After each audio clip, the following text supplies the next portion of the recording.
Bonjour, aujourd'hui on est le 27 avril 2024. Avant-hier ou hier, je vous parlais de la suppression ou de la réduction de la liberté d'expression en France. Enfin, on va dire dans toute l'Europe, surtout en France et en Allemagne. Euh, Moi, je pense qu'il faudrait qu'on arrive à une sorte de désobéissance civile. La désobéissance civile, ça veut dire quoi? Ça veut dire qu'il faut que chaque fois qu'on estime qu'une loi est scélérate ou divise la société, qu'on y désobéit. Tous les citoyens, tous les citoyens. Parce que je vous rappelle que les lois de Nuremberg, hein, votées par les nazis, c'était des lois validées par un parlement élu est légitime. Et les lois de Vichy, c'était des lois votées par des lois c'était des lois votées par des parlementaires élus et légitimes. Les lois ségrégationnistes aux États-Unis, c'était des lois votées par des parlementaires élus et légitimes. Hein. Donc, et si on laisse faire toutes ces lois-là, un jour on va arriver dans une forme de dictature. Là, on critique toutes les dictatures du monde, mais là, on est en train de faire pareil. À cause de quoi? À cause du sionisme. Parce que tout ça, ce sont les sionistes qui l'ont imposé, en fait. Surtout en France, depuis la loi Guesso et Fabius de 1989, ainsi que la loi Pleven, qui empêche que les gens s'expriment. Mais je pense que, en fait, la liberté d'expression, c'est quoi, en fait? C'est une forme de cocotte minute. Si vous l'enfermez, vous la réprimez, elle va finir par vous exploser un jour à la figure. Alors que si on laisse les gens s'exprimer naturellement, sans faire un appel au meurtre, hein, la seule limitation c'est l'appel au meurtre et l'appel à la dégradation du bien d'autrui. Et là, on arrivera à calmer la situation. Moi, je pense qu'il faudrait laisser les gens s'exprimer. Même si c'est des injures. Si on insulte quelqu'un qui est capable de vous répondre, il n'y a pas de souci. Hein. Et d'ailleurs, les gens qui sont assez cultivés et fins, ils ne vont pas s'insulter, ils discutent, ils échangent des idées, ils échangent des arguments. Ils peuvent ne pas être d'accord, mais au moins ils échangent. Mais le problème, c'est que les sionistes, pourquoi ils font ça? C'est pour protéger Israël.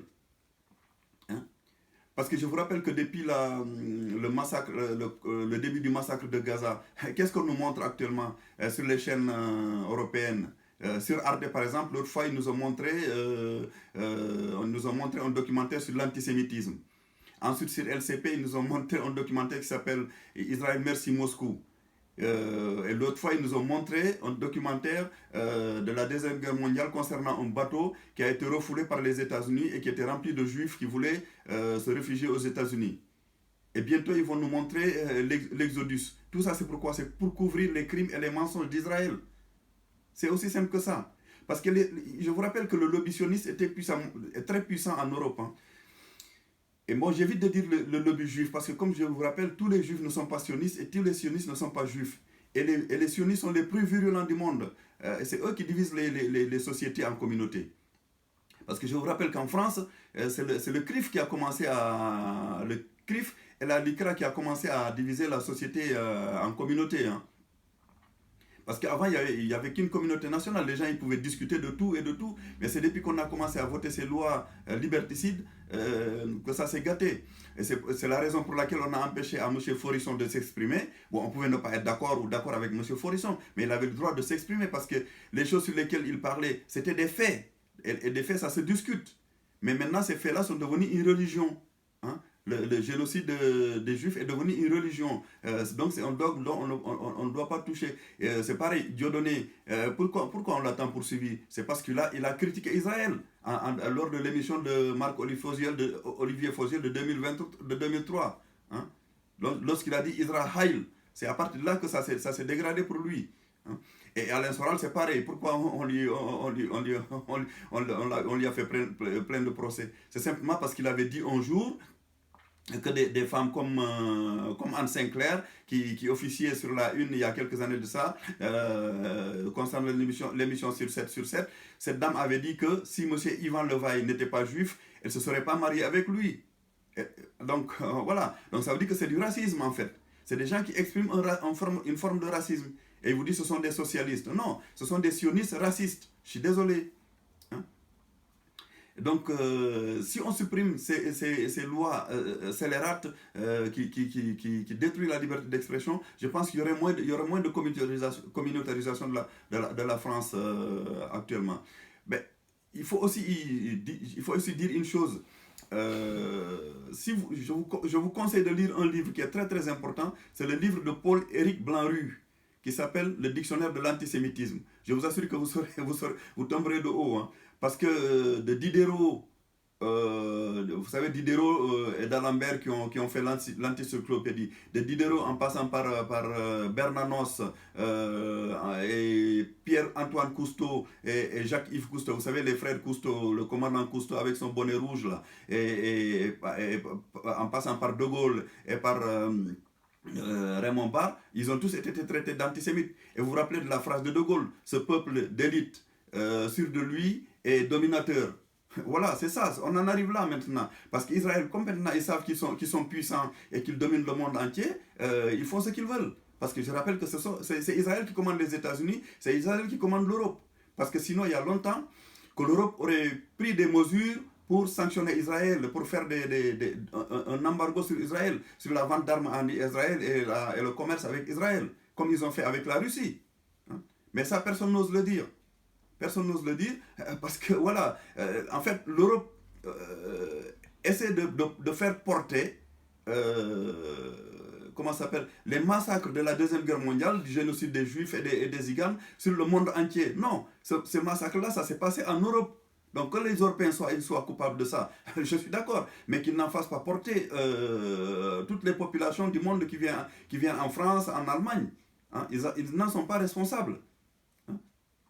C'est pour ça qu'il faut faire une forme de désobéissance civile. Parce qu'ici, il n'y avait pas de désobéissance civile aux États-Unis par Rosa Parks. Vous savez, à une époque, les Noirs et les Blancs n'avaient pas le droit de rentrer dans le même bus. Ou même s'ils rentraient dans le même bus, les Noirs et les Blancs n'avaient pas le droit de s'asseoir sur le même fauteuil. Et c'est Rosa Parks, quand elle a refusé de se lever pour qu'un Blanc s'assoie, que ça a commencé à s'arranger. Ainsi que Martin Luther King, tous ces gens-là, ils ont fait une désobéissance civile aux lois ségrégationnistes américaines. Et je vous rappelle aussi que toutes les lois qui ont été votées, c'était des lois votées par les parlementaires élus. Hein, que ce soit des lois ségrégationnistes aux États-Unis, les lois de Nuremberg en Allemagne par les nazis, et les lois de Vichy. C'était toutes des lois votées et légitimes. Hein.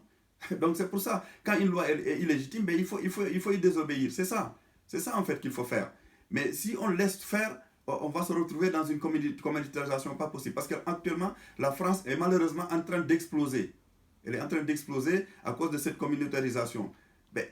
On peut critiquer Israël sans être antisémite, mais non. Les sionistes ont réussi à introduire dans la tête des gens que si vous critiquez Israël, vous êtes forcément antisémite. Non, ça n'a rien à voir. Parce que si vous entendez des gens comme Emmanuel Valls qui disait que oui, le fait de critiquer Israël, c'est être antisémite. Alain Finkielkraut, c'est pareil. Monsieur Jules William Goldnadel, c'est pareil. Comment s'appelle Bernard-Henri Lévy, c'est pareil. Il disait que si on critique Israël, c'est qu'on est antisémite. Non. Je suis désolé, on peut critiquer la politique israélienne sans être forcément antisémite. Parce qu'il y a des juifs qui critiquent la politique d'Israël. Est-ce qu'ils sont antisémites pour autant? Est-ce qu'ils sont antisémites pour autant? C'est la question que je pose. Actuellement, on nous sort tout le temps des documentaires parce qu'Israël est en train de massacrer les Palestiniens. On nous sort tout le temps des documentaires. L'autre fois sur France Inter, il y a eu un documentaire qui a été sorti par Fabrice Duruel, là, vous savez, qui fait l'émission Affaires sensibles, et que j'aime bien, hein, mais il a sorti un documentaire sur le journal d'Anne Frank. Voilà, c'est des choses qui sont passées en 1945. Et on nous sort de ça et on nous fait oublier qu'Israël est en train de massacrer la population palestinienne. C'est pas qu'à Gaza, c'est toute la Palestine qui est en train d'être massacrée. Nous, chez nous, on pleure, on chiale, on pleurniche parce que, oui, il y a quelqu'un qui a été tué. Vous savez, quand quelqu'un est tué en France, ben, il y a on demande à 50 gendarmes de faire une enquête ou 50 policiers de faire une enquête pour éclaircir la chose. Hein? Parce qu'une seule personne a été tuée. Donc ça, on n'accepte pas qu'une personne soit tuée. Donc ce qui nous choque en fait, c'est la vue du sang. Parce que vous savez, l'autre fois, le massacre du 17 octobre commis par le Hamas, qu'est-ce qui a choqué les gens? C'est le fait de voir des têtes coupées, le sang couler, c'est tout. Mais le fait que les Israéliens, eux, utilisent des missiles pour faire exploser des femmes enceintes, des vieillards, des enfants, des garçons et des filles palestiniens, des moutons, des vaches, des chèvres, des poules, ça, on s'en fout, quoi. Parce que c'est comme un jeu vidéo. Vous savez, quand vous êtes sur un avion F-35 je sais pas moi, à 1000 mètres de hauteur, ou je sais pas moi à quelle hauteur ils sont à 1000 mètres de distance, ou à 1 kilomètre de hauteur et à 1 kilomètre de distance, ben, quand vous faites exploser quelqu'un, c'est comme si c'était une fourmi. Donc, eux, ils considèrent les Palestiniens comme des cafards, des fourmis et des insectes, en fait. Voilà. Donc, ils les font exploser comme ça, comme dans un jeu vidéo. Évidemment, là, ils ne voient pas le sang. C'est comme s'ils ne tuaient personne. Mais malheureusement, ils tuent des gens. Et nous, les Occidentaux, on se contente de leur vendre des armes. Ça, on s'en fout, quoi. On vend les armes les plus puissantes en disant, voilà, on a des armes puissantes qui peuvent faire exploser ceci et cela. Mais on ne dit pas que ces armes-là tuent des femmes enceintes, des vieillards, des garçons, des filles, des moutons, des chèvres, des bœufs et tout ce qui est à côté. Comme si c'était des insectes, quoi. On en arrive là. Et on fait croire qu'on est sensible, qu'on est démocrate, qu'on est républicain. Non, non, on est des lâches, c'est tout. Ça, c'est de la lâcheté. Parce que sinon, il y a longtemps que l'Europe aurait pris une décision pour sanctionner Israël, pour qu'il évite, pour qu'il rende les territoires palestiniens. Hein. Parce que ces colonisations-là, mais ça suffit. Ça suffit. L'Europe devrait faire un embargo total sur Israël tant que les territoires palestiniens ne sont pas rendus. Moi, je répète, je ne suis pas pour la disparition d'Israël. Israël doit rester où il est, mais il doit quand même arrêter la colonisation. Parce que tout ce que veulent les sionistes israéliens, c'est que tous les juifs arrivent en Israël. Et ça, ce n'est pas possible. Je rappelle que tous les juifs du monde ne pourront pas aller en Israël. C'est impossible. Donc, s'ils croient ça, ils se trompent. Donc, voilà. Et moi, je vous rappelle encore, il faut lire ce livre-là, le livre de Paul-Éric Blanc-Rue qui s'appelle Le Dictionnaire de l'antisémitisme. Il est peut-être très difficile à trouver actuellement. Je ne sais pas s'il a été interdit ou quoi, mais en fait, c'est un livre qu'il faudrait absolument lire. Bon, vous pouvez le trouver chez les brocanteurs ou chez certains vendeurs sur Amazon. Si vous tapez sur Amazon ou sur le Bon Coin, vous pouvez le trouver. Mais lisez-le, je vous en prie. Parce que c'est un livre qui est très, très instructif là-dessus. Mais ce n'est pas parce qu'on critique des juifs qu'on est forcément antisémite. Non. On peut ne pas être d'accord avec un juif, on peut ne pas être d'accord avec un noir, on peut ne pas être d'accord avec un maghrébin ou un arabe ou un asiatique, sans être pourtant raciste. C'est ça, c'est que les sionistes sont arrivés à mettre dans la tête des gens, dès qu'on critique Israël, on est antisémite. C'est ça qu'ils ont réussi à faire entrer dans la tête de la plupart des hommes politiques. Parce que ceux qui soutiennent Israël, c'est qui? Ce sont les hommes politiques, ce n'est pas la population. Par exemple, regardez actuellement ce qui se passe aux États-Unis. Les manifestations dans le campus. On entendait les étudiants dire qu'ils ne sont pas antisémites, mais ils sont simplement contre le massacre des Palestiniens et contre la colonisation israélienne en Palestine. Ainsi que les étudiants de Sciences Po France, en France. Ils ne sont pas antisémites, mais ils veulent simplement que ce massacre cesse et qu'on arrête de limiter la liberté d'expression. Parce que je rappelle que Madame Mathilde Panot ainsi que Rima Hassan, qui sont du LFI, ils ont été convoqués par la police parce qu'ils ont, soi-disant, qu'ils ont fait une apologie du terrorisme. Une apologie du terrorisme, ça veut dire quoi? Mais ils ont simplement dit que le Hamas, c'était un mouvement de résistance contre la colonisation israélienne, ce qui n'est pas faux. Ce qui n'est pas faux. Après, on ne peut pas être d'accord avec le massacre qui a été perpétré le 7 octobre. Comme, comme il faut condamner le massacre qui est en train de se passer actuellement à Gaza. Parce que vous vous rendez compte, en 6 mois de guerre, enfin de massacre, on va dire, c'est même pas une guerre ça. Une guerre, c'est entre deux armées. En 6 mois de massacre, les Israéliens ont tué près de 34 000 palestiniens. Et ça, c'est des chiffres qui sont encore sortis. Si ça trouve, il doit y en avoir plus. Et il y a des charniers en Palestine actuellement. Et ces charniers-là, c'est des charniers faits par qui? Par les Israéliens. C'est des charniers israéliens. C'est des Palestiniens qui sont massacrés et qui ont été enterrés comme des cochons, quoi. Comme des animaux. Et ça, on accepte ça, voilà. Et les gens rigolent. Monsieur Emmanuel Macron rigole, monsieur Olaf Scholz rigole, monsieur Rishi Sunak rigole. Hein? Donc, monsieur Rishi Sunak de la Grande-Bretagne, monsieur Emmanuel Macron de la France, monsieur Olaf Scholz d'Allemagne. Ces gens-là, ils rigolent et ils continuent à vendre des armes à Israël. Est-ce que c'est normal cela? Je vous pose la question. Si c'est normal, mais dans ce cas, c'est pas grave. Hein. Mais voilà, il faudrait savoir si on est dans une humanité ou on n'est pas dans une humanité. Parce que vous savez que les animaux, ils valent mieux que nous, vu la situation. Hein. Parce que moi, je vous rappelle, quelle est la différence entre un animal et un homme? C'est quoi? C'est parce que les hommes, ils sont censés avoir une religion, ils enterrent leurs morts, ils ont l'écriture, ils ont la technologie.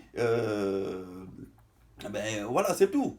Parce que les autres animaux, et on a aussi la méchanceté. Parce que c'est ça la différence entre les hommes et les animaux. Donc les hommes, ils enterrent leurs morts, ils ont la religion, ils ont l'écriture, ils ont la technologie et la méchanceté. Hein. C'est ça la différence entre un animal et un homme, sinon il n'y a aucune différence. Parce qu'il n'y a qu'un homme, c'est que chez un homme, comme par exemple, si vous voulez tuer quelqu'un, vous pouvez payer un assassin pour qu'il aille vous faire tuer quelqu'un d'autre. Hein. Vous payez 10 000 euros à un assassin pour qu'il aille assassiner quelqu'un d'autre que vous n'aimez pas. Il n'y a que chez les hommes qu'on voit ça. Je ne pense pas que chez les animaux ça existe. Hein. Et ça s'appelle de la méchanceté. C'est tout.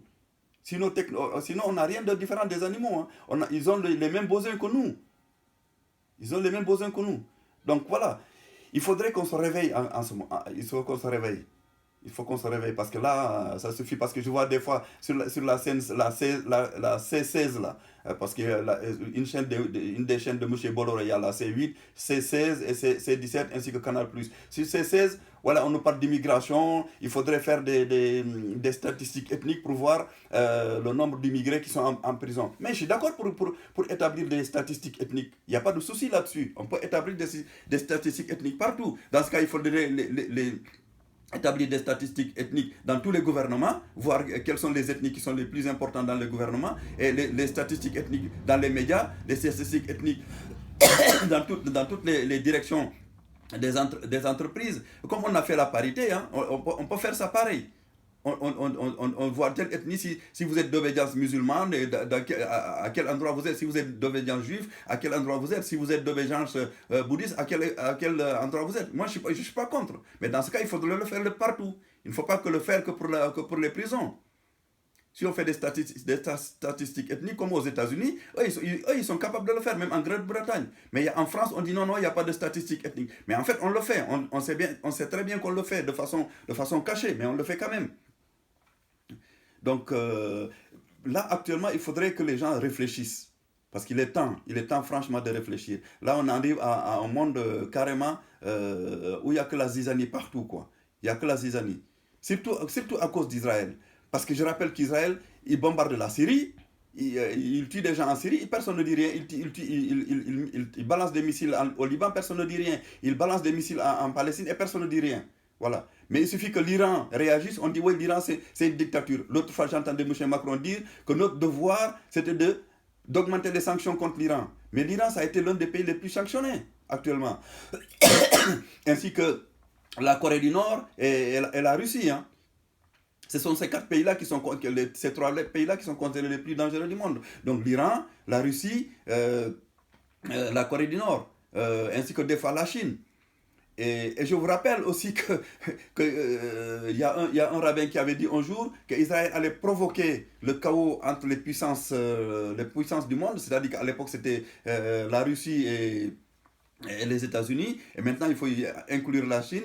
Il avait dit que voilà, Israël provoquerait la confrontation entre les puissances nucléaires, et une fois qu'ils seront confrontés, Israël sortira de cette guerre-là comme un coq tout frais, quoi. Voilà, comme un coq frais. Voilà, c'est ça. C'est un rabbin qui l'avait dit, hein. Vous pouvez regarder sur Internet. Je n'invente rien. Il y a un autre rabbin qui avait dit il y a quelques années de ça que parmi, lors de la Deuxième Guerre mondiale, lors de l'invasion de la Pologne en 1939, parmi parmi les troupes nazies qui avaient envahi la Pologne, il y avait 38 à 39 officiers nazis d'obédience juive. Hein. Ça, c'est pas moi qui le dis, c'est un autre rabbin qui l'avait dit. Vous pouvez aussi rechercher ça sur Internet, si vous ne me croyez pas. De toute façon, je vous dis de ne pas croire ce que je dis. Allez vérifier tout ce que je dis, si c'est vrai ou si c'est faux. C'est aussi simple que ça. Donc là, il est temps que les gens fassent, que vous les jeunes, que vous fassiez une désobéissance civile. Parce que là, ça suffit, quoi. Mais regardez, au niveau du climat, on est en train de nous parler de CAP 21, CAP 22, CAP 23. COP 21, pardon, COP 21, COP 22, COP 23. Mais qu'est-ce qu'il en sort? Il n'en sort rien. Moi, je trouve que c'est juste un rassemblement entre copains qui font des bouffes, de la ripaille sur le dos de leur population. C'est tout. Est-ce que quelque chose a changé par rapport au climat? Non. Ils sont en train de polluer la planète. Et actuellement, on nous explique qu'il faut sauver l'Ukraine. Je suis d'accord qu'il faut sauver l'Ukraine. Il faut essayer de trouver la paix entre l'Ukraine et la Russie. Mais est-ce qu'en envoyant des missiles en Ukraine, ça va arranger les choses? Est-ce qu'en envoyant des missiles en Israël, ça va arranger les choses? Non. Et ces missiles-là, est-ce qu'on a calculé la pollution qu'elles provoquent? Ces missiles et ces obus qu'on balance un peu partout, ben, je vous rappelle qu'ils polluent le sol, qu'ils polluent l'atmosphère et qu'ils massacrent des hommes. Mais si vous êtes d'accord avec ça, il n'y a pas de souci. Moi, ça ne me pose pas de problème. Dans ce cas, on se massacre les uns les autres et puis c'est tout. On fait exploser la planète et puis voilà, on n'en parle plus. Maintenant, si on veut vivre en paix sur la planète et avec une certaine... comment ça s'appelle là, je ne sais pas comment on appelle ça. Voilà, si on peut vivre sur la planète en paix avec un certain bon climat, un bon environnement, il faut qu'on essaie d'arrêter ça. Et il n'y a que vous les jeunes qui pouvez faire ça. Je vous en prie, essayez d'arrêter tout ça. N'écoutez pas les sionistes, parce que les sionistes, c'est des manipulateurs. Ils essaient de vous manipuler. Hein. Ils essaient de manipuler les États-Unis, de manipuler toute l'Europe. Hein. Je rappelle que tous les massacres concernant les Juifs qui ont été perpétrés ont été perpétrés en Europe. Ce n'est pas ailleurs. Hein. Ce n'est pas ailleurs dans le monde. Peut-être qu'il y en a eu quelques massacres dans les pays du Proche-Orient, mais proportionnellement aux massacres qui sont produits en Europe, c'est infinitésimal. Donc si Israël actuellement se met à massacrer les Palestiniens, les Syriens et les Libanais, mais ils ne sont pas responsables de ce qu'ils ont subi durant toutes ces années-là. Donc il faudrait quand même que les gens se réveillent. Et les pays arabes, ils devraient aussi se réveiller. Ils devraient se réveiller, se réunir et arrêter arrêter de faire du commerce avec les États-Unis. Parce qu'ils ont assez de moyens. Que fait le Koweït? Que fait l'Arabie Saoudite? Que fait les Émirats Arabes Unis? Que fait le Qatar? Que fait l'Oman? Que fait le Bahreïn? Qui font partie des pays les plus riches du monde. Et qu'est-ce qu'ils font? Ils envoient leur argent aux États-Unis, ils enrichissent les banques américaines et ils laissent faire. Ou bien il y a des gens parmi eux qui achètent des milliers, des centaines de Ferrari ou je ne sais pas, des SUV. Hein? SUV, ça veut dire sport véhicule utility, c'est-à-dire que des véhicules de haut de gamme qui polluent la planète. Et voilà, et au lieu d'envoyer cet argent-là pour permettre à des gens, à des pays pauvres de se développer, non, ils se permettent d'acheter des avions, des Ferrari. Que peut faire quelqu'un avec 10 Ferrari? Ça sert à quoi ça? Ça ne sert à rien. Cet argent, s'il l'utilisait pour aider les Palestiniens, ça serait peut-être mieux. Ou faire des négociations pour que Israël arrête de massacrer les Palestiniens. Mais ils s'en foutent en fait. Ils s'en foutent. Et on leur fait croire que c'est l'Iran leur ennemi. Mais non, l'Iran n'est pas l'ennemi des pays sunnites. Parce que l'Iran, c'est simplement un pays chiite. Il n'a pas la même façon de voir la religion musulmane, le Coran. Mais c'est pas grave ça. C'est pas grave. De toute façon, nous tous, on mourra un jour et pour ceux qui croient, ils vont peut-être un jour au paradis, ils vont être jugés par Dieu. Et dans le Coran, il n'est nulle part dit qu'il faut que si on insulte le prophète ou si on insulte Allah, quelqu'un doit punir cette personne-là. Non, Dieu a dit que si vous faites ça, c'est moi qui vous punis. Dieu n'a pas besoin de quelqu'un d'autre pour punir qui que ce soit. Je pense, c'est ce qui est dit. Dans la Bible, il est dit pareil. C'est Dieu qui doit punir. Ce n'est pas la population qui doit se punir. Mais sinon, effectivement, on peut se massacrer les uns les autres. Mais ça, en fait, les religions, c'est simplement les hommes qui les utilisent selon leurs égos, selon leur narcissisme pour dominer le reste de la population. Parce que les religions n'ont pas dit ça. Hein. Évidemment, il y a des sourates où il y a des chapitres qui sont très durs dans la Bible et dans le Coran. Mais ça ne veut pas dire que tout le Coran est comme ça. Non, les religions sont là normalement pour faire la paix entre les gens. Voilà, après qu'on soit religieux ou spirituel, ce n'est pas grave. L'essentiel, c'est d'arriver à faire la paix dans ce monde-là. Parce que sinon, on va à la catastrophe totale. Maintenant, si les gens veulent la catastrophe, c'est pas grave. C'est pas grave. Parce que je vous rappelle que les Occidentaux, ce qu'eux, ils n'aiment pas, c'est de voir le sang.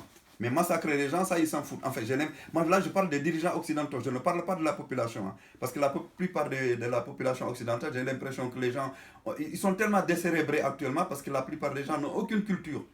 N'ont aucune culture historique. Parce que si vous leur parlez de ce qui s'est passé durant la Deuxième Guerre mondiale, il n'y a personne qui est pas, il n'y a pas un individu qui est capable de vous en parler. De la guerre de Corée, la plupart des gens ne savent pas ce que c'est. La guerre du Vietnam, très peu de gens savent ce que c'est. Hein.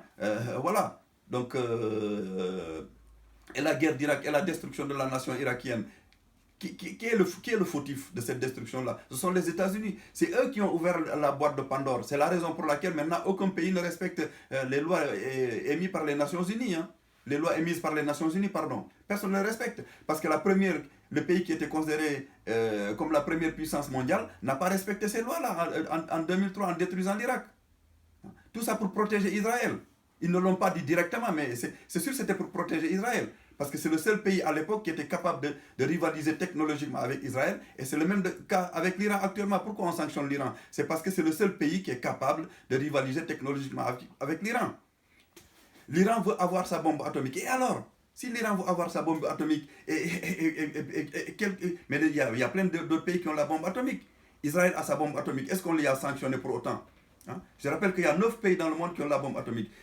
C'est les États-Unis, la Russie, la Chine, la Grande-Bretagne, la France, la Corée du Nord, le Pakistan, l'Inde et Israël. Ce sont ces 9 pays qui ont la bombe atomique. Et les principaux pays qui veulent que l'Iran n'ait pas la bombe atomique, c'est Israël en premier, les États-Unis, la France et la Grande-Bretagne. Ce sont ces 4 pays-là parmi les 9. Les 9 hein? Donc il y en a 5 qui ne répondent pas à cette injonction-là. Et pourquoi ça? C'est parce qu'ils veulent garder la domination sur le monde. C'est aussi simple que ça. Là, on nous parle de massacre, voilà, de terrorisme. Mais je vous rappelle que les colonisations, quand notre pays, la France, a colonisé des pays, est-ce que quand ils massacraient les populations d'Indochine, d'Afrique, ou d'ailleurs, est-ce que ce n'était pas du terrorisme? Est-ce que la Grande-Bretagne, quand ils massacraient les Indiens, est-ce que c'était pas du terrorisme, ça? Hein? Est-ce que comment ça s'appelle là, les Blancs, quand ils sont venus aux États-Unis, le fait d'avoir massacré les Amérindiens, c'était pas du terrorisme, ça? Hein? Parce que je rappelle encore que le plus grand génocide du monde, ça a été le génocide des Amérindiens d'Amérique, hein, d'Amérique du Nord et d'Amérique du Sud d'ailleurs. Hein? C'est ça. Et tout ça, c'est du terrorisme. Non, mais ça, personne ne parle de terrorisme. Quand il s'agit d'Israël, on parle de terrorisme. On dit que le Hezbollah, c'est un groupe terroriste, le Hamas, c'est un groupe terroriste, le djihad islamique, c'est un groupe terroriste. Mais non, ce n'est pas des groupes terroristes, c'est des groupes de résistance contre Israël. Et ça, on empêche aux gens de le dire. Voilà, c'est tout. Merci pour aujourd'hui.